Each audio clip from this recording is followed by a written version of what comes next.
একই দিনে দুই পরাশক্তির দুই বোমারু বিমান ধ্বংস, ইতিহাস কাঁপানো পতন। একদিন দুটো দেশ, দুটো বিধ্বংসী বোমারু বিমান আর দুটো ধ্বংসস্তূপ। সিনেমার গল্প নয়, এটা বাস্তব। পৃথিবীর দুই প্রান্তে, একদিকে আমেরিকার মরুভূমি, অন্যদিকে রাশিয়ার সাইবেরিয়ার ঘন জঙ্গল। একই দিনে গর্জন থেমে গেল দুই দানবীয় আকাশযানের। ঘটনাটা এতটাই অবিশ্বাস্য যে প্রতিরক্ষা বিশেষজ্ঞরা পর্যন্ত থমকে গেছেন। ক্যালিফোর্নিয়া থেকে শেষ উড়ান, এডওয়ার্ডস এয়ারফোর্স বেস, ক্যালিফোর্নিয়া। আমেরিকার বিখ্যাত B-52 স্ট্র্যাটোফোর্ট্রেস স্নায়ুযুদ্ধের সেই কিংবদন্তি বোমারু বিমান রানওয়ে ছেড়ে আকাশে উঠল। পাইলটরা জানতেন না এটাই শেষবার। টেক অফের পরপরই যান্ত্রিক ত্রুটি, বিমান নিয়ন্ত্রণ হারালো। বিশাল দেহে সেই যান মাটির দিকে ছুটল তীর বেগে। মরুভূমির বালিতে আছড়ে পড়ল আগুনের কুণ্ডলী হয়ে। 8 জন সামরিক সদস্য, কেউ ফেরেননি। পুরো আমেরিকা স্তব্ধ। হাজার মাইল দূরে সাইবেরিয়ায় একই দিন, একই সময়ের কাছাকাছি রাশিয়ার ইরকুটস্ক অঞ্চলের আকাশে তখন উঠছিল Tu-22M3, রুশ বায়ুসেনার সবচেয়ে ভয়ঙ্কর বোমারু বিমানগুলোর একটি। প্রশিক্ষণ মিশনে গিয়েছিল, ফেরার কথা ছিল, কিন্তু যন্ত্রপাতি বিশ্বাসঘাতকতা করল। হঠাৎ বিকলতা, বিমান নিচের দিকে নামতে শুরু করলো হুড়মুড়িয়ে। পাইলটের চোখের সামনে ভেসে উঠল মৃত্যুর ছবি। কিন্তু এখানে ভাগ্য সহায় ছিল। মাটিতে আছড়ে পড়ার আগেই 4 ক্রু সদস্য সফলভাবে ইজেক্ট করলেন। সাইবেরিয়ার ঘন জঙ্গলে প্যারাশুটে নেমে প্রাণ বাঁচালেন। বিমান গেছে, মানুষ বেঁচেছে। দুটো বিমান, দুটো গল্প, একটাই দিন। এই দুটো বিমান শুধু ধাতু আর যন্ত্রাংশের সমষ্টি নয়। B-52 উঠছে 1950-এর দশক থেকে। স্নায়ুযুদ্ধের উত্তপ্ত দিনগুলোতে এই বিমান ছিল আমেরিকার পারমাণবিক হুমকির প্রতীক। ভিয়েতনাম থেকে ইরাক, দশকের পর দশক এই যান আকাশ তাপিয়েছে। Tu-22M3 ন্যাটোর কাছে পরিচিত ব্যাকফায়ার নামে। রাশিয়ার দূরপাল্লার আঘাত হানার মূল হাতিয়ার, পারমাণবিক বোমা বহনে সক্ষম। ইউক্রেন যুদ্ধেও সক্রিয় ভূমিকা রেখেছে এই বহর। এই দুটো বিমান একে অপরের শক্তির পরিমাপক হয়ে দাঁড়িয়েছিল দশকের পর দশক, আর সেই দুটোই একই দিনে ধুলোয় মিশে গেল। প্রশ্ন যা এখন সবার মুখে, তদন্তকারীরা এখন চুলচেরা বিশ্লেষণে মগ্ন। আমেরিকার প্রশ্ন, B-52 এর নিরাপত্তা ব্যবস্থা কি ফাঁক ছিল? এত পুরনো বিমান কি আর নির্ভরযোগ্য? রাশিয়ার প্রশ্ন, Tu-22M3 বহরের রক্ষণাবেক্ষণ কি যথেষ্ট? ইউক্রেন যুদ্ধের চাপে কি প্রযুক্তিগত ফাটল ধরছে? দুটো দেশ, দুটো ভিন্ন প্রশ্ন, কিন্তু উদ্বেগটা একই। বিশাল শক্তি, বিশাল দায়িত্ব আর বিশাল দুর্বলতা। এটা কি নিছক কাকতালীয়, নাকি দুই বহরেই গভীর কারিগরি সংকট লুকিয়ে আছে? ইতিহাসের বিরল পতন, সামরিক ইতিহাসে এমন ঘটনা বিরল। দুই পরাশক্তির দুই প্রতীকী অস্ত্র একই দিনে ধ্বংস। এটা নিছক দুর্ঘটনার যোগফল নয়, এটা একটি সতর্কবার্তা। প্রযুক্তি যতই আধুনিক হোক, যন্ত্র যতই নিখুঁত হোক, আকাশে একবার কিছু ভুল হলে নিচে নেমে আসতে সময় লাগে না। B-52 এর ধ্বংসাবশেষ পড়ে আছে ক্যালিফোর্নিয়ার মরুভূমিতে। Tu-22M3 এর ভাঙা কাঠামো ছড়িয়ে আছে সাইবেরিয়ার জঙ্গলে। দুটোই নীরব, দুটোই সাক্ষী সেই এক অদ্ভুত দিনের, যেদিন পৃথিবীর দুই পরাশক্তির দম্ভ একসাথে মাটিতে মিশে গিয়েছিল। তদন্তের রিপোর্ট আসবে, কারণ জানা যাবে, কিন্তু এই সমাপতন, এই বিরল মর্মান্তিক সমাপতন সামরিক ইতিহাসের পাতায় লেখা থাকবে চিরকাল।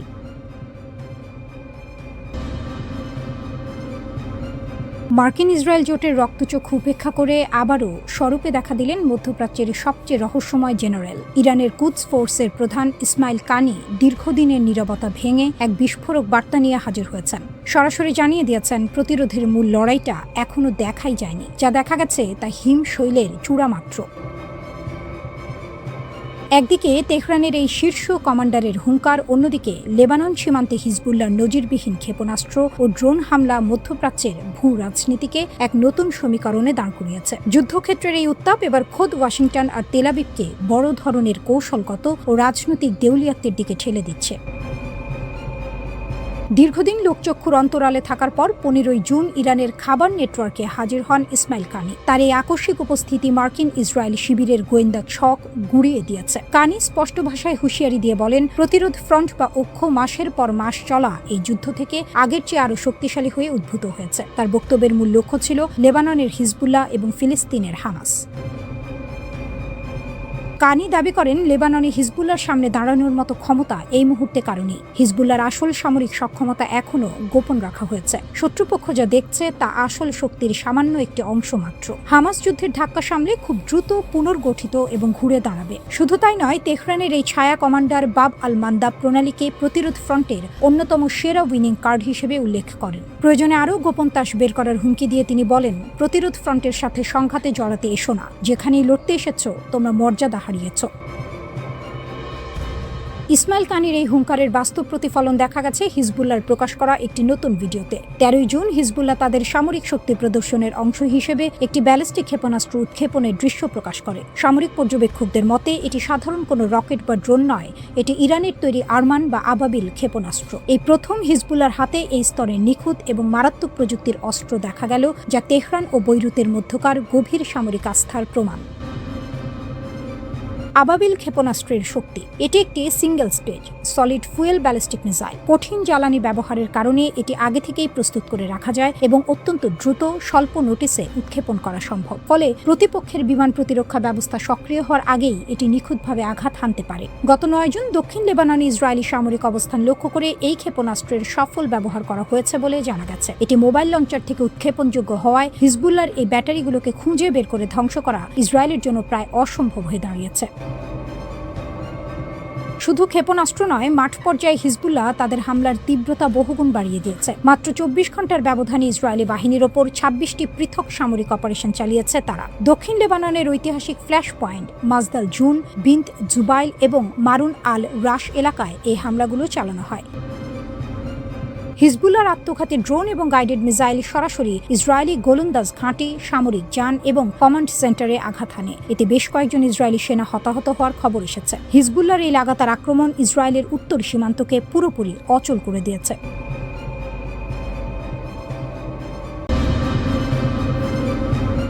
যুদ্ধ হেরেও জিতল ইরান, আমেরিকার সবচেয়ে বড় কূটনৈতিক বিপর্যয়। 3 মাস, হাজারো বোমা, বিপুল অস্ত্র ভাণ্ডার। তবু আমেরিকা টেবিলে ফিরে এলো। ইরানের সঙ্গে সমঝোতায় বসতে বাধ্য হলেন ডোনাল্ড ট্রাম্প। যে ইরানকে গুঁড়িয়ে দেওয়ার স্বপ্ন দেখেছিল ওয়াশিংটন, সেই ইরানই আজ টিকে আছে। শুধু টিকে নয়, মাথা উঁচু করে দাঁড়িয়ে। এটাই সবচেয়ে বড় গল্প। কেউ ভাবেনি ইরান পারবে। 28 ফেব্রুয়ারি যুদ্ধ শুরু হলো। ওয়াশিংটন ও তেল আবিবের হিসাব ছিল পরিষ্কার। দ্রুত সামরিক অভিযান, ইরানের ক্ষমতা কাঠামো ভেঙে পড়বে, শাসন ব্যবস্থায় আসবে বড় পরিবর্তন। যুদ্ধ শেষ হবে দ্রুত, কিন্তু ইরান সেই হিসাব উল্টে দিল। আঘাত এলো, পাল্টা আঘাত গেল। আরব প্রতিবেশী মার্কিন ঘাঁটি ইসরায়েল, ইরান কাউকে ছাড়েনি। হরমুজ প্রণালী বন্ধের হুমকি দিল, বিশ্ব অর্থনীতি কেঁপে উঠল। আমেরিকার প্রতিরক্ষা কর্মকর্তারা বারবার দাবি করলেন ইরানের সামরিক সক্ষমতা ধ্বংস হয়ে গেছে। পরে সেই দাবি অতিরঞ্জিত বলেই প্রমাণিত হলো। ইরান ভাঙেনি, খামেনি গেলেন, ব্যবস্থা গেল না। সবচেয়ে বড় দাবা চাল ছিল এটি। সর্বোচ্চ নেতা আয়াতুল্লাহ আলী খামেনি নিহত হলেন, তার ঘনিষ্ঠ সহযোগীরাও। ওয়াশিংটন ভেবেছিল এরপর ইরানের ক্ষমতা কাঠামো টলে যাবে, বিশৃঙ্খলা নামবে, শাসন ভেঙে পড়বে। কিন্তু তেহরান প্রমাণ করল মাথা কাটলে শরীর মরে না। দ্রুত পুনর্গঠিত হল নেতৃত্ব। মোস্তফা খামেনি, সর্বোচ্চ নেতার ছেলে এবং আইআরজিসির শক্তিশালী কমান্ডারদের হাতে ক্ষমতা এলো। বিবিসির বিশ্লেষণ বলছে, নতুন নেতৃত্ব আদর্শগতভাবে আগের মতোই দৃঢ়, ঝুঁকি নেয় আরও আগ্রাসী। শিরোচ্ছেদ করলেও ইরান ঘুরে দাঁড়ালো। হরমুজ, বিশ্বের গলা চেপে ধরার অস্ত্র। এই একটি চাল দিয়ে ইরান পুরো বিশ্বকে জিম্মি করে রাখল। হরমুজ প্রণালী, পৃথিবীর প্রায় 20% তেল ও প্রাকৃতিক গ্যাস এই পথে যায়। পেট্রোকেমিক্যাল, সার, প্রযুক্তিপণ্য সবকিছু। ইরান এই পথ বন্ধ রাখল। বিশ্ববাজারে তেলের দাম উথাল পাথাল হলো। আফ্রিকার দরিদ্র দেশগুলোতে সার সংকটের ঝুঁকি তৈরি হলো। খাদ্য সংকটের ছায়া পড়ল। একটা সামরিক শক্তি না হোক, কৌশলগত শক্তি দিয়ে ইরান পুরো বিশ্বকে চাপে রাখল। আমেরিকার মুখ পুরল কোথায় কোথায়। বিবিসির বিশ্লেষক জেরেমি বোয়েন যা বললেন সেটা কড়া। এই যুদ্ধ আমেরিকার প্রতিপক্ষদের নিরুৎসাহিত করার ক্ষমতা দুর্বল করেছে। উপসাগরীয় তেল সমৃদ্ধ আরব রাজতন্ত্রগুলো, যারা মার্কিন ছাতার নিচে নিরাপদ ছিল, তারা এখন বিকল্প জোট খুঁজছে, ইরানের সঙ্গে সহাবস্থানের পথ খুঁজছে। চীন পুরো সময়টা চুপ করে দেখল। আমেরিকার সামরিক সক্ষমতার বাস্তব সীমা কোথায় সেটা বুঝে নিল। সমঝোতা, কিন্তু ইরানের শর্তে চুক্তি হলো 2 পৃষ্ঠা, 14টি ধারা। হরমুজ খুলবে, মার্কিন নৌ অবরোধ উঠবে, যুদ্ধবিরতি সম্প্রসারিত হবে। কিন্তু কঠিন প্রশ্নগুলো এখন উত্তরহীন। ইরানের পারমাণবিক কর্মসূচির ভবিষ্যৎ কি? নিষেধাজ্ঞার বিনিময়ে তেহরান কতটা ছাড় দেবে? ইসরায়েল সবচেয়ে বড় হারের গল্প। এই পুরো যুদ্ধে সবচেয়ে বড় ধাক্কা খেয়েছে ইসরায়েল। নেতানিয়াহু বলেছিলেন সারা জীবন অপেক্ষা করেছেন ইরানের শাসন ব্যবস্থা ভাঙার জন্য। সেই সুযোগ এলেও কিন্তু কাজ হলো না। উল্টো এখন সমঝোতার আলোচনায় ইসরায়েলের আসনই নেই। চুক্তি থেকে বাদ পড়েছে তেল আবিব। দেশের ভেতরে নেতানিয়াহু এখন সমালোচনার ঝড়ে। বিরোধীরা বলছেন এই নীতি ইসরায়েলকে আরও বিপদে ফেলেছে। দক্ষিণ লেবাননে ইসরায়েলি বাহিনী এখনও আটকে। হাজারো স্থাপনা ধ্বংস করেছে, কিন্তু বের হওয়ার পথ অনিশ্চিত। মার্কিন রণকৌশলের ভরাডুবির করুণ আর্তনাদ। ৩৮ দিনের অসম লড়াইয়ে ইরান এমন এক রণকৌশল প্রদর্শন করেছে যা দেখে বিশ্বের সামরিক বিশ্লেষকদের আক্কেল গুরুম হওয়ার জোগাড়। পরাশক্তি হিসেবে পরিচিত আমেরিকা যখন ভেবেছিল তারা নিমিষেই ইরানকে ঘুরিয়ে দেবে, তখন বাস্তব চিত্র বলছে ভিন্ন কথা। এই যুদ্ধে ইরান কেবল একটি দেশ হিসেবে নয়, বরং এক অপরাজেয় নায়কের মূর্তিতে আবির্ভূত হয়েছে, যার বুদ্ধিমত্তার কাছে কুল কিনারা পাচ্ছে না পেন্টাগন। ইরান সম্মুখ সমরে বুক চিতিয়ে দাঁড়িয়েছে। যুক্তরাষ্ট্রের গর্বের ধন প্যাট্রিয়ট ইন্টারসেপ্টর আর টমাহক ক্রুজ মিসাইলগুলো এখন কেবল সংখ্যাতত্ত্বের পাতায় বন্দী। ইরান তার সস্তা ড্রোন আর নিখুঁত নিশানার মিসাইল দিয়ে মার্কিন প্রতিরক্ষা ব্যবস্থাকে এমনভাবে ব্যতিব্যস্ত রেখেছে যে ওয়াশিংটনকে এখন হারির খবর দিতে হচ্ছে।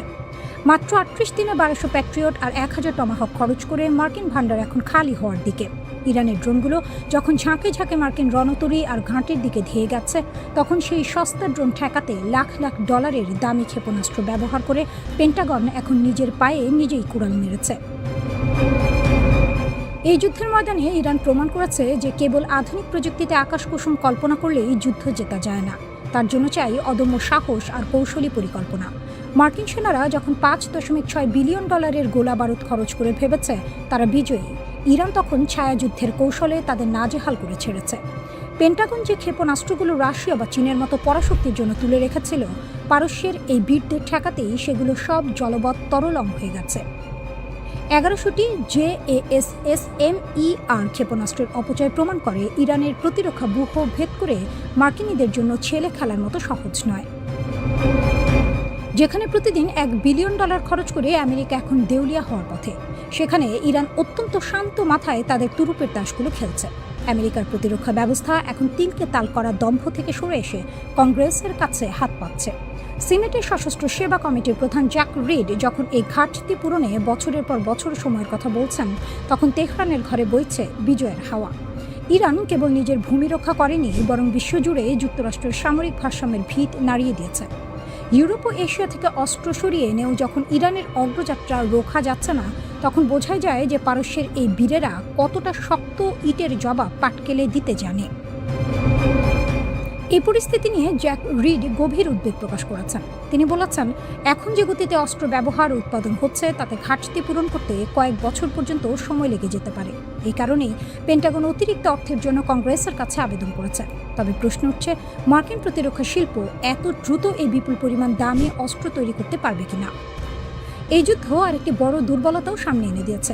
দেখা যাচ্ছে তুলনামূলক সস্তা ড্রোন বা সাধারণ হামলা ঠেকাতে যুক্তরাষ্ট্রকে কোটি কোটি ডলারের আকাশ প্রতিরক্ষা ক্ষেপণাস্ত্র ব্যবহার করতে হচ্ছে। বিশ্লেষকদের মতে এই পদ্ধতি দীর্ঘমেয়াদে টেকসই নয়। Center for Strategic and International স্টাডিজের বিশেষজ্ঞ মার্ক এফ ক্যানসিয়ান সতর্ক করে বলেছেন, যুদ্ধ শুরুর আগেই অনেক গুরুত্বপূর্ণ অস্ত্রের মজুদ কম ছিল, আর এখন তা আরও বিপজ্জনক অবস্থায় পৌঁছেছে।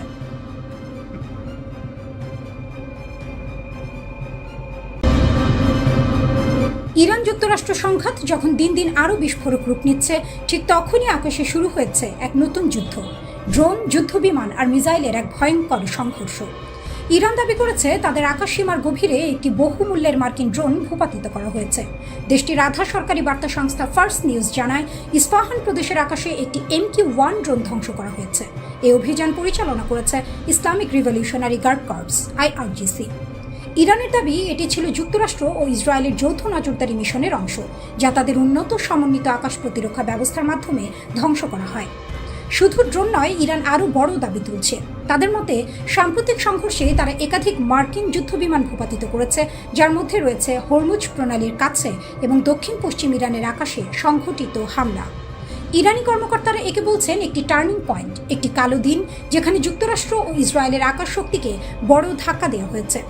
একই সময় ইসরায়েলও থেমে নেই। তারা তেহরানের গুরুত্বপূর্ণ স্থাপনাগুলোতে হামলার ঘোষণা দিয়েছে। লক্ষ্যবস্তু ছিল আকাশ প্রতিরক্ষা ব্যবস্থা, অস্ত্র গবেষণা কেন্দ্র এবং ব্যালিস্টিক মিসাইল সংরক্ষণাগার। ইসরায়েলের দাবি এসব স্থাপনা ইরানের উন্নত অস্ত্র তৈরির মূল কেন্দ্র, যদিও এসব হামলার স্বাধীনভাবে যাচাই করা তথ্য এখনও পাওয়া যায়নি। এই সংঘর্ষে আকাশ যেন হয়ে উঠেছে যুদ্ধক্ষেত্র। ড্রোন, ফাইটার জেট, ফ্লেয়ার সব মিলিয়ে এক উচ্চ ঝুঁকির লড়াই চলছে। এরই মধ্যে তাসনিম নিউজ এজেন্সি নতুন দাবি তুলেছে। তারা বলছে একটি মার্কিন বা ইসরায়েলি যুদ্ধ বিমান ভূপাতিত হতে পারে।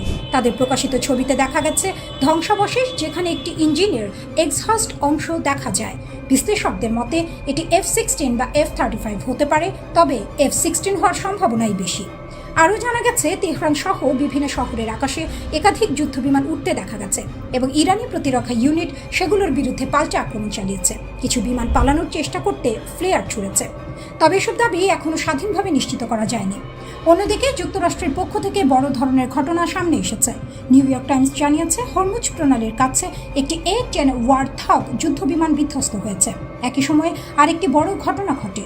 একটি F-15E স্ট্রাইক ঈগল ইরানের আকাশে ভূপাতিত হয়। এই F-15E-তে 2 জন ক্রু সদস্য ছিলেন, তার দুজনই ইজেক্ট করতে সক্ষম হন। একজনকে জীবিত উদ্ধার করা হয়েছে, কিন্তু অন্যজন এখনো নিখোঁজ। তাকে খুঁজতে চলছে জোর তল্লাশি। অন্যদিকে A-10 বিমানটির একমাত্র পাইলটকে সফলভাবে উদ্ধার করা হয়েছে। এই পরিস্থিতিতে ইসরায়েল একটি গুরুত্বপূর্ণ সিদ্ধান্ত নেয়। উদ্ধার অভিযানে বাধা না দিতে তারা ইরানি পরিকল্পিত কিছু হামলা স্থগিত করে। ইরানের রাষ্ট্রীয় মিডিয়া প্রথমে দাবি করেছিল তারা একটি F-35 ভূপাতিত করেছে। এমনকি তারা ঘোষণা দেয় যে কেউ মার্কিন সেনাকে খুঁজে পাবে তাকে পুরস্কৃত করা হবে। এটি এই যুদ্ধের প্রথম নিশ্চিত ঘটনা যেখানে ইরানের আঘাতে একটি মার্কিন ফাইটার জেট ধ্বংস হয়েছে। হোয়াইট হাউসও বিষয়টি স্বীকার করেছে।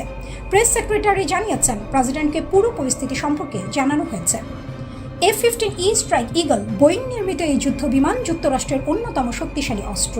এটি গভীর আঘাত হানতে এবং আকাশে লড়াই চালাতে সক্ষম।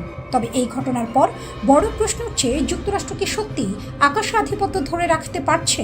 কারণ এর আগেও 3টি F-15E বিমান ফ্রেন্ডলি ফায়ারে হারানোর খবর ছিল। আর এখন নতুন করে ক্ষতি, নতুন করে ঝুঁকি। এই যুদ্ধে এখন পর্যন্ত অন্তত 13 জন মার্কিন সেনা নিহত হয়েছেন।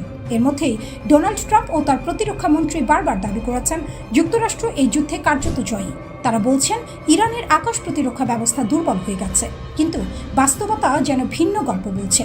কারণ আকাশে এখনও লড়ছে ইরান, এখনও প্রতিরোধ করছে, এখনও তারা দেখাচ্ছে তাদের আকাশ এত সহজে দখল করা যাবে না।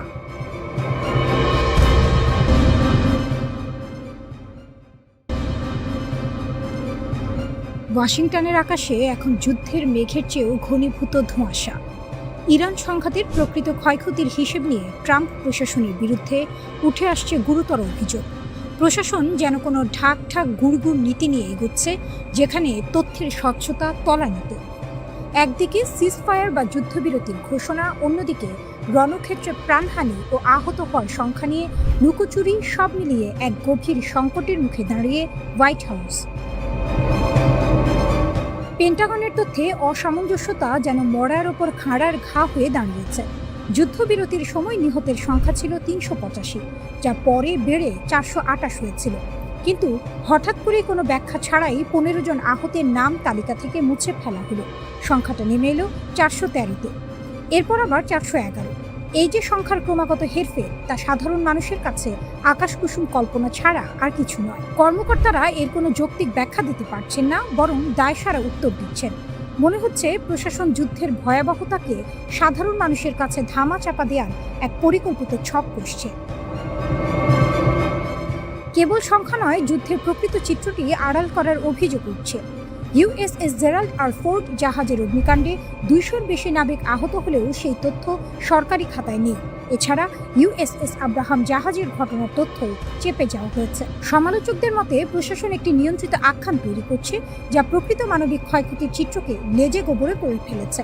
এই অস্বচ্ছতা কেবল রাজনৈতিক বিতর্কই বাড়াচ্ছে না, বরং প্রশাসনের প্রতি জনগণের আস্থাকেও তলানিতে নামিয়ে এনেছে।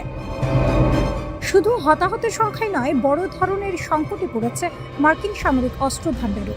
Centre for Strategic and International স্টাডিজের সাম্প্রতিক প্রতিবেদন অনুযায়ী ইরান অভিযানে মার্কিন বাহিনীর প্রেসিশন স্ট্রাইক মিসাইলের 45%, প্যাট্রিয়ট ইন্টারসেপ্টর ও থার্ড মিসাইলের অর্ধেকই শেষ হয়ে গেছে।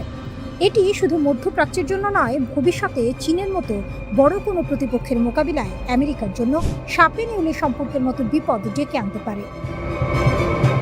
ডোনাল্ড ট্রাম্প অবশ্য এসব অভিযোগ উড়িয়ে দিচ্ছেন। তিনি বলছেন মার্কিন মিসাইলের কোনো অভাব নেই, যেন তার কাছে অস্ত্র যোগানোর কোনো আলাদিনের চারাক আছে। কিন্তু বাস্তব পরিস্থিতি ভিন্ন। 2027 সালের জন্য $1.5 ট্রিলিয়ন বিশাল প্রতিরক্ষা বাজেটের প্রস্তাব এবং জেনারেল মোটরস বা ফোর্ডের মতো বেসামরিক কোম্পানিকে অস্ত্র উৎপাদনে জড়ানোর উদ্যোগ এটাই প্রমাণ করে যে সংকট অন্ধকার গলি থেকে বেরিয়ে এখন দিনের আলোর মতো স্পষ্ট হয়ে উঠছে। প্রশাসন এখন মরিয়া হয়ে অস্ত্র ভাণ্ডার পুনর্গঠনে নেমেছে। যুদ্ধের দামামা বাজলেই কি সত্যকে শাখের করাত বানাতে হবে? একদিকে যেমন ট্রাম্প প্রশাসন শান্তির কথা বলছে, অন্যদিকে তাদের কৌশলগত ত্রুটিগুলো প্রশ্নবিদ্ধ হচ্ছে। জনসম্মুখে স্বচ্ছতার অভাব কেবল বিশ্ব রাজনীতিতে অস্থিরতা বাড়াচ্ছে না, বরং দেশটির অভ্যন্তরীণ আস্থার সংকটকেও প্রকট করছে। ইরান সংঘাতের এই পরিণতির দিকে তাকিয়ে এখন বিশ্ববাসী। শেষ পর্যন্ত ট্রাম্প প্রশাসন কি পুরো সত্যটা স্বীকার করবে, নাকি এই লুকোচুরি শেষ পর্যন্ত ওয়াশিংটনে গেল রব তুলবে?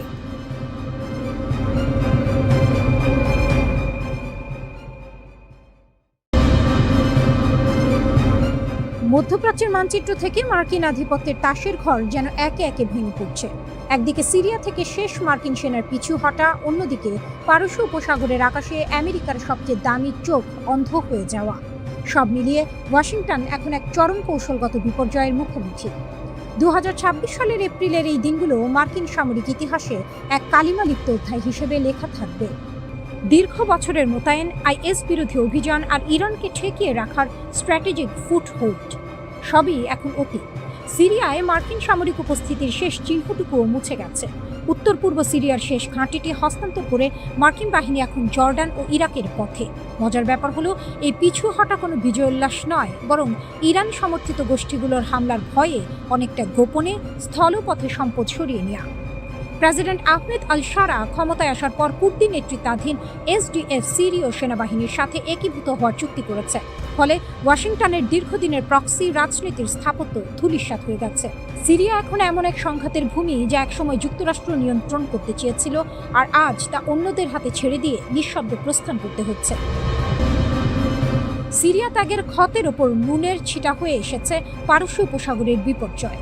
গত 9 এপ্রিল আমেরিকার গর্ব $240 মিলিয়ন মূল্যের MQ-4C ট্রাইটন ড্রোনটি নিখোঁজ হয়েছে।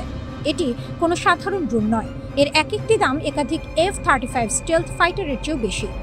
52,000 ফুট উচ্চতায় ওড়ার ক্ষমতা সম্পন্ন এই high tech eye in the sky কেন এবং কিভাবে হারিয়ে গেল তা নিয়ে পেন্টাগনে এখন শোকের মাতম।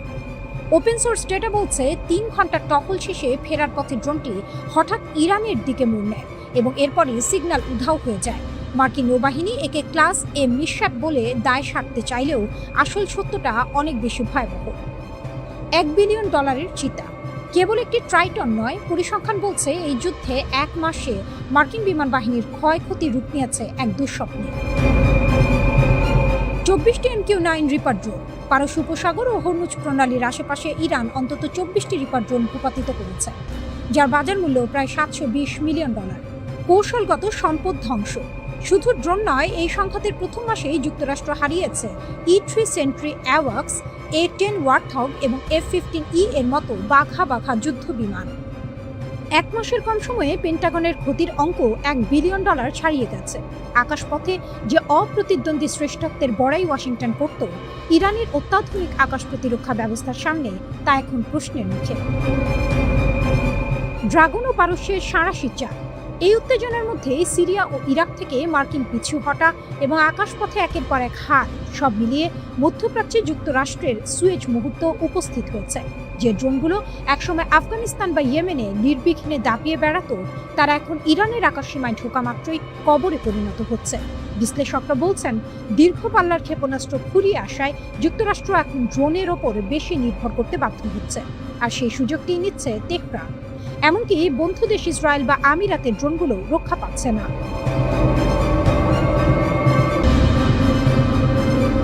ইরানের সঙ্গে 7 সপ্তাহের সংক্ষিপ্ত সংঘাতের উত্তাপ কিছুটা কমলেও মার্কিন প্রতিরক্ষা দপ্তরের অন্দরমহলে এখনও রীতিমতো ত্রাহি রব। দেশটির সামরিক বাহিনীর অস্ত্র ভাণ্ডারে থাকা গুরুত্বপূর্ণ ক্ষেপণাস্ত্রের মজুদ যে পর্যায়ে ঠেকেছে তা যেন অনেকটা অগ্নি পরীক্ষা। আপাত দৃষ্টিতে যুক্তরাষ্ট্রকে অপরাজেয় মনে হলেও ওয়াশিংটন ভিত্তিক গবেষণা সংস্থা CSIS এর সাম্প্রতিক প্রতিবেদন বলছে, মার্কিন সামরিক সক্ষমতা বাইরে থেকে শক্ত মনে হলেও ভেতরে সংকট চরমে।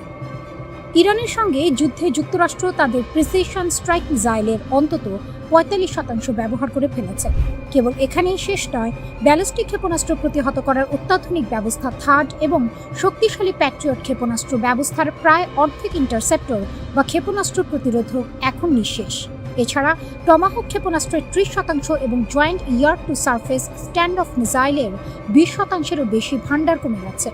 যুদ্ধের ময়দানে এই পরিমাণ গোলা বারুদ খরচ কতটা যেন ভস্যে ঘি ঢালার মতো, যা বর্তমান মার্কিন প্রতিরক্ষা ব্যবস্থাকে এক নাজুক অবস্থায় ঠেলে দিয়েছে। যুদ্ধের ময়দানে এই পরিমাণ গোলা বারুদ খরচ করাটা যেন ভস্যে ঘি ঢালার মতো, যা বর্তমান মার্কিন প্রতিরক্ষা ব্যবস্থাকে এক নাজুক অবস্থায় ঠেলে দিয়েছে। পেন্টাগন যদিও যুক্তরাষ্ট্র উৎপাদন বাড়াতে একাধিক চুক্তি স্বাক্ষর করেছে, কিন্তু বিশেষজ্ঞ ও সংশ্লিষ্টরা বলছেন এই ঘাটতি পূরণ করা মোটেও সহজসাধ্য নয়। উৎপাদন ক্ষমতা বাড়ানো হলেও এসব অত্যাধুনিক অস্ত্রের সরবরাহ স্বাভাবিক অবস্থায় ফিরিয়ে আনতে ৩ থেকে ৫ বছর সময় লেগে যেতে পারে। অর্থাৎ আগামী কয়েক বছর যুক্তরাষ্ট্রকে একটি প্রতিরক্ষা ঘাটতির মধ্য দিয়ে যেতে হবে। মার্ক ক্যানসিয়ানের মতো সামরিক বিশ্লেষকদের মতে, অতিমাত্রায় গোলাবারুদ ব্যবহার করার ফলে পশ্চিম প্রশান্ত মহাসাগরীয় অঞ্চলে যুক্তরাষ্ট্রের প্রতিরক্ষা কাঠামো এখন শাখের করাতের মতো। একদিকে চীনের মতো শক্তিশালী প্রতিপক্ষের হুমকি মোকাবিলা করা, অন্যদিকে অস্ত্রের মজুদ শূন্য প্রায়। কোনো কারণে এখন নতুন কোনো সংঘাত শুরু হলে মার্কিন বাহিনীকে পড়তে হবে বড় বিপদে। প্রেসিডেন্ট ডোনাল্ড ট্রাম্প দাবি করছেন যে যুক্তরাষ্ট্রের অস্ত্রের কোনো ঘাটতি নেই এবং সামরিক বাহিনী যে কোনো পরিস্থিতি সামলাতে প্রস্তুত।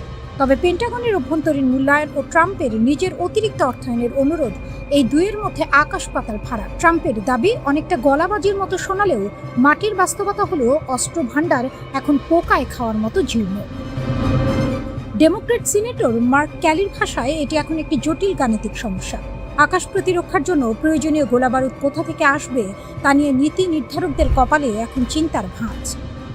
পেন্টাগনের মুখপাত্র শন পার্নেল মুখে যাই বলুক না কেন, বাস্তবতা হলো বিশ্বের পরাশক্তি হওয়া সত্ত্বেও যুক্তরাষ্ট্রের মজুদ ক্ষমতা যে সীমিত তা এই যুদ্ধে স্পষ্ট হয়েছে।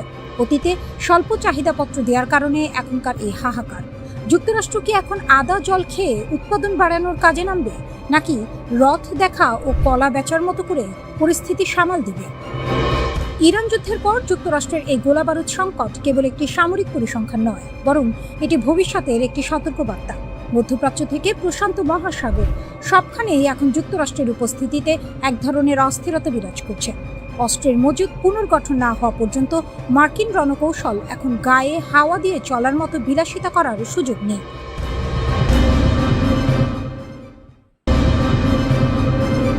আবারও যুক্তরাষ্ট্রের অশনি সংকেত। যুক্তরাষ্ট্র ও ইরানের চলমান সংঘাতে হঠাৎ করেই নাটকীয় মোড়, আর সেই মোড় ঘিরে তৈরি হয়েছে রহস্য, উত্তেজনা আর ভয়ের এক বিস্ফোরক মিশ্রণ। ইরানের রাষ্ট্রীয় গণমাধ্যম প্রেস টিভি এমন কিছু ছবি প্রকাশ করেছে যা পুরো পরিস্থিতিকে আরও জটিল করে তুলেছে। তাদের দাবি, কুয়েতে একটি মার্কিন সামরিক ঘাঁটিতে থাকা একটি CH-47 ঝিনুক হেলিকপ্টার ড্রোন হামলায় মারাত্মকভাবে ক্ষতিগ্রস্ত হয়েছে। এই হেলিকপ্টারটি শুধু একটি যান নয়, এটি মার্কিন সেনাবাহিনীর অন্যতম শক্তিশালী লজিস্টিক অস্ত্র, যা সৈন্য, অস্ত্র ও সরঞ্জাম দ্রুত পরিবহনে ব্যবহৃত হয়। কিন্তু এখানেই প্রশ্ন, এই ঘটনার কোনো আনুষ্ঠানিক স্বীকৃতি দেয়নি ওয়াশিংটন।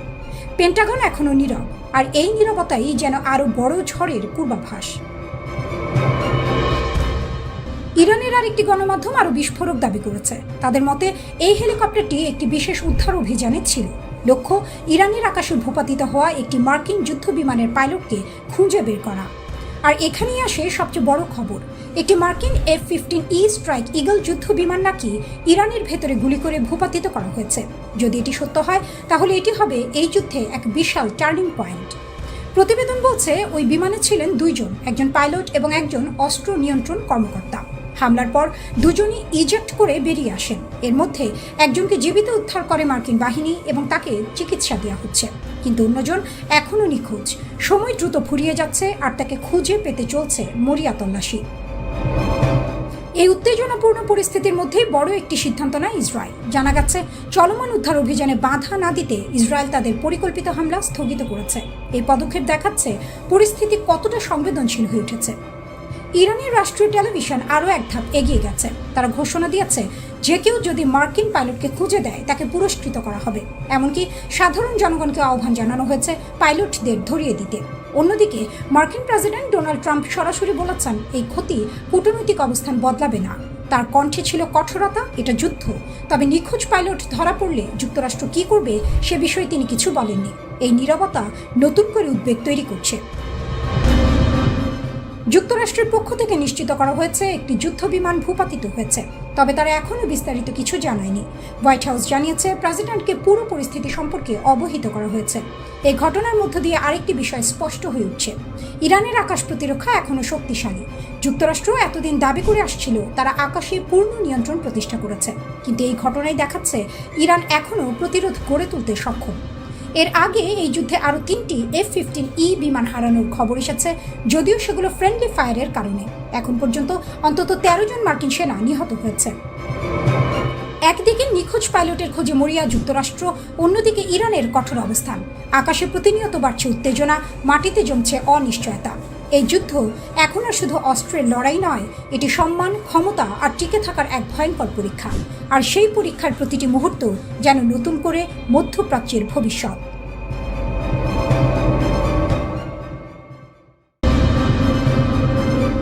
একের পর এক মৃত্যু, নিখোঁজ আর ছায়ার মতো ভেসে ওঠা প্রশ্ন, একে কেবল কাকতালীয় নাকি আরও গভীর কোনো অন্ধকার খেলা? ডোনাল্ড ট্রাম্প নিজেই নড়ে চড়ে বসেছেন। যুক্তরাষ্ট্রের 10 থেকে 12 জন শীর্ষ বিজ্ঞানীর রহস্যময় মৃত্যু ও নিখোঁজ হওয়ার ঘটনায় তদন্তের নির্দেশ দিয়েছেন তিনি। এই বিজ্ঞানীরা ছিলেন সেই সব গোপন প্রকল্পের অংশ যেখানে যুক্তরাষ্ট্রের পারমাণবিক অস্ত্র ও মহাকাশ প্রযুক্তির সবচেয়ে সংবেদনশীল তথ্য লুকিয়ে আছে। ট্রাম্প সাংবাদিকদের সামনে এসে বললেন, তিনি মাত্রই একটি গুরুত্বপূর্ণ বৈঠক থেকে বের হয়েছেন। তার কণ্ঠে উদ্বেগ স্পষ্ট, এটা বেশ গুরুতর বিষয়। আর সেই মুহূর্তেই যেন আরও ঘন হয়ে ওঠে রহস্যের কুয়াশা। 2023 সাল থেকে শুরু, একে একে হারিয়ে যেতে থাকেন যুক্তরাষ্ট্রের শীর্ষ গবেষকরা। কেউ নিখোঁজ, কেউ গুলিবিদ্ধ, কারণ মৃত্যু ঘিরে নেই কোনো ব্যাখ্যা। আর সবকিছু মিলিয়ে তৈরি হয়েছে এক অদ্ভুত প্যাটার্ন, যা এখন কাঁপিয়ে দিচ্ছে পুরো আমেরিকাকে। প্রথমে আসেন স্টিফেন গার্সিয়া। 48 বছর বয়সে এই বিজ্ঞানী কাজ করতেন কানসাস সিটির ন্যাশনাল সিকিউরিটি ক্যাম্পাসে, যেখানে তৈরি হয় যুক্তরাষ্ট্রের পারমাণবিক অস্ত্রের বড় অংশের অপরমাণু উপাদান। 2025 সালের অগাস্টে নিজের বাড়ি থেকে হঠাৎ উধাও হয়ে যান তিনি।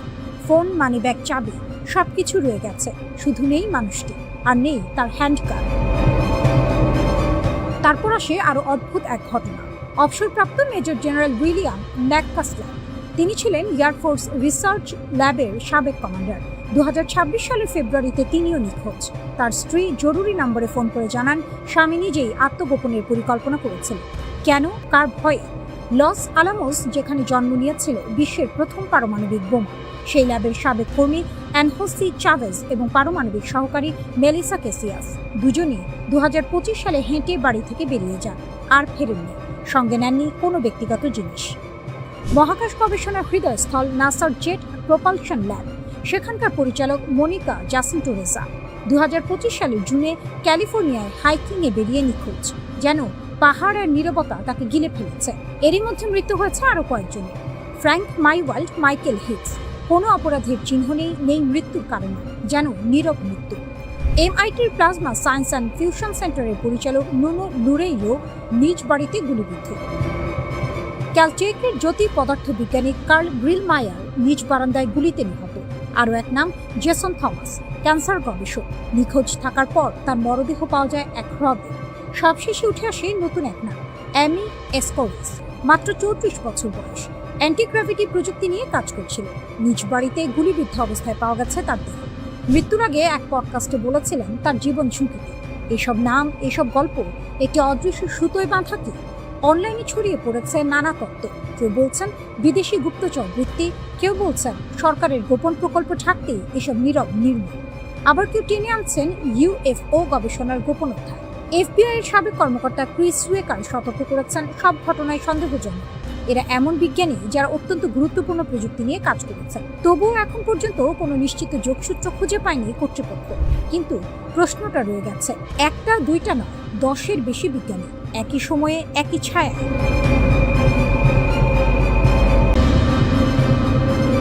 যুক্তরাষ্ট্র ও ইরানের মধ্যে চলমান 2 সপ্তাহের যুদ্ধবিরতির মেয়াদ ফুরিয়ে আসছে, আর পর্দার আড়ালে চলতে থাকা ঘটনাবলী বলছে পরিস্থিতি যে কোনো মুহূর্তে মরার উপর খাঁড়ার ঘা হয়ে দেখা দিতে পারে। মার্কিন প্রেসিডেন্ট ডোনাল্ড ট্রাম্প যখন হরমুজ প্রণালীতে ইরানকে চাপে রাখতে ব্যস্ত, তখন তেহরান গোপনে তাদের বিধ্বস্ত ক্ষেপণাস্ত্র শক্তিকে পুনর্গঠিত করে রীতিমতো চমক দেখিয়েছে। ইরানের সামরিক সক্ষমতা পুরোপুরি ধূলিসাৎ হয়েছে। ওয়াশিংটনের এমন দাবি এখন আকাশ কুসুম কল্পনা বলেই মনে হচ্ছে। মার্কিন যুদ্ধ সচিব পিট হেগসেথ যখন বুক চিতিয়ে বলেছিলেন যে যৌথ হামলায় ইরানের ক্ষেপণাস্ত্র কর্মসূচি ভস্মীভূত হয়েছে, তখন তা ছিল অনেকটা হাড়ির খবর না জেনেই তড়িঘড়ি করা ঘোষণা। কিন্তু সাম্প্রতিক গোয়েন্দা প্রতিবেদনগুলো বলছে ইরানের ক্ষেপণাস্ত্র ও লঞ্চারের প্রায় 60 থেকে 70% অক্ষত রয়েছে। মাটির গভীরে তৈরি তাদের তথাকথিত মিসাইল সিটি বা ক্ষেপণাস্ত্র শহরগুলোর মূল দর্শনী হল প্রথম আঘাত হজম করে ক্ষেপণাস্ত্র ঘুরে বেরিয়ে আসা এবং পুনরায় পাল্টা আক্রমণ চালানো। আর ইরান ঠিক সেই কাজটিই করছে। যুদ্ধের ভয়াবহতা থেকে বেঁচে যাওয়া এই অস্ত্র ভাণ্ডার এখন তেহরানের হাতে তুরুপের তাস। এদিকে হরমুজ প্রণালীতে চলছে সাপে নেউলে লড়াই। একদিকে মার্কিন নৌ অবরোধ, অন্যদিকে ইরান কর্তৃক প্রণালী বন্ধের হুমকি। এই পরিস্থিতি যেন ইট মারলে পাটকেল খেতে হয় প্রবাদকে নতুন করে জীবন্ত করে তুলেছে। ইরানি বন্দরে পণ্য চলাচলে বাঁধার জবাবে তেহরান স্পষ্ট করে দিয়েছে, যদি অবরোধ না তোলা হয় তবে এই জলপথের চাবিকাঠি তারাই নিয়ন্ত্রণ করবে। সম্প্রতি ভারতীয় পতাকাবাহী জাহাজ ও তেল ট্যাঙ্কারের হামলার ঘটনা সেই উত্তপ্ত বারুদের স্তূপে যেন নতুন করে আগুন জ্বেলে দিয়েছে। ওয়াশিংটন একদিকে আলোচনার টেবিল সাজাচ্ছে, অন্যদিকে পরিস্থিতির অবনতির প্রস্তুতি হিসেবে ট্রাম্প 18 এপ্রিল হোয়াইট হাউসের সিচুয়েশন রুমে উচ্চ পর্যায়ের বৈঠক সেরে ফেলেছেন। বিশ্লেষকদের মতে এটি কোনো সাধারণ কূটনৈতিক তৎপরতা নয়, বরং ভস্যে ঘি ঢালার মতো অকার্যকর আলোচনার চেয়েও বেশি কিছু। ইরানের বক্তব্য একেবারে সোজা সাপটা। মার্কিন সর্বোচ্চ চাপ দাবি তারা কোনোভাবেই মেনে নেবে না। ট্রাম্পের হুঙ্কার, যদি ঐক্যমত্য না হয় তবে ফের বোমা বর্ষণ শুরু হবে। কিন্তু এই দাবার বোর্ডে ইরান নড়ছে খুব সাবধানে। তারা তাদের অবশিষ্ট ড্রোন ও ক্ষেপণাস্ত্র ক্ষমতাকে ব্যবহার করে বিশ্ববাজারে জ্বালানি ও সারের দাম বাড়িয়ে এক অদৃশ্য অর্থনৈতিক যুদ্ধ চালিয়ে যাচ্ছে। ওয়াশিংটন ও তেহরান এখন একে অপরের স্নায়ু পরীক্ষার খেলায় মগ্ন। একটি পক্ষ ভাবছে বল প্রয়োগে ইরানকে নতি স্বীকার করানো যাবে, অন্য পক্ষ মনে করছে তাদের মাটির নিচের দুর্গ থেকে বেরিয়ে আসার সক্ষমতা এখনো অপ্রতিদ্বন্দ্বী। দুই পক্ষের এই রণহুঙ্কারে সাধারণ বিশ্ব এখন কেবলই আতঙ্কিত। শান্তি আলোচনার টেবিল যে তাসের ঘরের মতো ভেঙে পড়ার দ্বারপ্রান্তে দাঁড়িয়ে আছে তাতে কোনো সন্দেহ নেই। মধ্যপ্রাচ্যের আকাশে শান্তির পায়রা উড়বে নাকি ফের শুরু হবে ধ্বংসের তাণ্ডব। তবে বর্তমান পরিস্থিতি বলছে যা রটে তার কিছুটা বটে, অর্থাৎ বড় কোনো সংঘাতের আশঙ্কা কেবল সময়ের অপেক্ষা।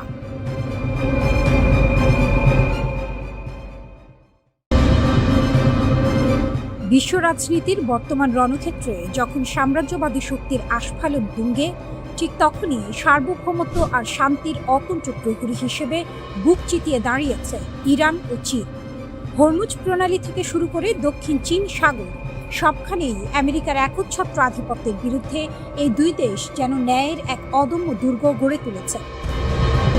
পশ্চিমা গণমাধ্যম যখন অপপ্রচারে লিপ্ত, তখন ইরান ও চীন তাদের সাহসী পদক্ষেপের মাধ্যমে প্রমাণ করেছে যে তারা কোনো পরাশক্তির রাবার স্ট্যাম্প নয়। হরমুজ প্রণালীতে আমেরিকার জোরপূর্বক হস্তক্ষেপকে ইরান যেভাবে মোকাবিলা করছে তা যেন মরার উপর খাড়ার ঘা হয়ে দাঁড়িয়েছে মার্কিন নৌবাহিনীর জন্য। মার্কিন যুক্তরাষ্ট্র নিজেদের বিশ্বের পুলিশ মনে করলেও ইরান স্পষ্টভাবে দেখিয়ে দিয়েছে যে নিজেদের জলসীমার নিরাপত্তা রক্ষা করা তাদের আইনি ও নৈতিক অধিকার। ইরান কেবল নিজের ভূখণ্ড নয়, বরং আন্তর্জাতিক আইন রক্ষার লড়াইয়ে অগ্রণী ভূমিকা পালন করছে। আমেরিকার তথাকথিত শান্তি আলোচনার আড়ালে যে প্রতারণা তা ইরান শুরু থেকেই ধরে ফেলেছে। তাই যখনই আমেরিকা যুদ্ধবিরতির শর্ত ভঙ্গ করে, ইরান তখনই গর্জে ওঠে। এটি তাদের পরাজয় নয়, বরং নিজের অস্তিত্ব রক্ষার এক অবিচল অঙ্গীকার। অন্যদিকে চীন বিশ্বমঞ্চে আবির্ভূত হয়েছে এক শান্তিবাদী ও দূরদর্শী শক্তি হিসেবে। প্রেসিডেন্ট শি জিনপিং এর মধ্যপ্রাচ্য বিষয়ক 4 দফা প্রস্তাব কেবল কথার ফুলঝুরি নয়, বরং এটি একটি সুশৃঙ্খল বিশ্ব ব্যবস্থার রূপরেখা। যখন আমেরিকা প্রশান্ত মহাসাগরের বুকে সামরিক মহড়া দিয়ে পাকা ধানে মই দিচ্ছে এবং ফিলিপাইনের মাটিতে 17,000 সেনা নামিয়ে উত্তেজনা সৃষ্টি করছে, তখন চীন ধৈর্য ও সাহসের পরিচয় দিচ্ছে। বেইজিং বারবার মনে করিয়ে দিচ্ছে যে বহির্বিশ্বের এই সামরিক উপস্থিতি কেবল অশান্তি বয়ে আনবে। চীন চায় অঞ্চলের নিরাপত্তা ও অর্থনৈতিক উন্নয়ন, যা মার্কিন সামরিক গুন্ডামির সম্পূর্ণ বিপরীত।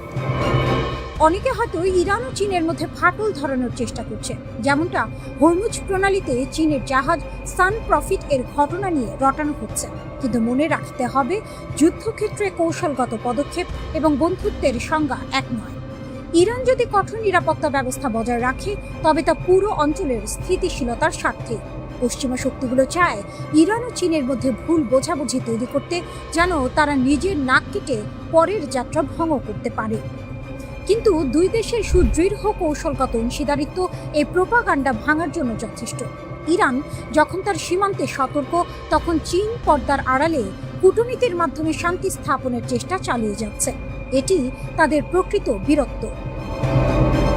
মার্কিন সাম্রাজ্যবাদ আজ এমন এক অবস্থানে দাঁড়িয়েছে যেখানে তারা মিত্র খুঁজে পেতে হিমশিম খাচ্ছে, অথচ ইরান ও চীন পারস্পরিক সম্মানের ভিত্তিতে গড়ে তুলেছে এক নতুন অক্ষ। তাদের এই জোট কেবল একে অপরকে রক্ষা করছে না, বরং উদীয়মান বিশ্বের জন্য একটি পথ প্রদর্শক হয়ে দাঁড়িয়েছে। তারা প্রমাণ করেছে সোজা আঙুলে ঘি না উঠলে কিভাবে আঙুল বাঁকা করতে হয়।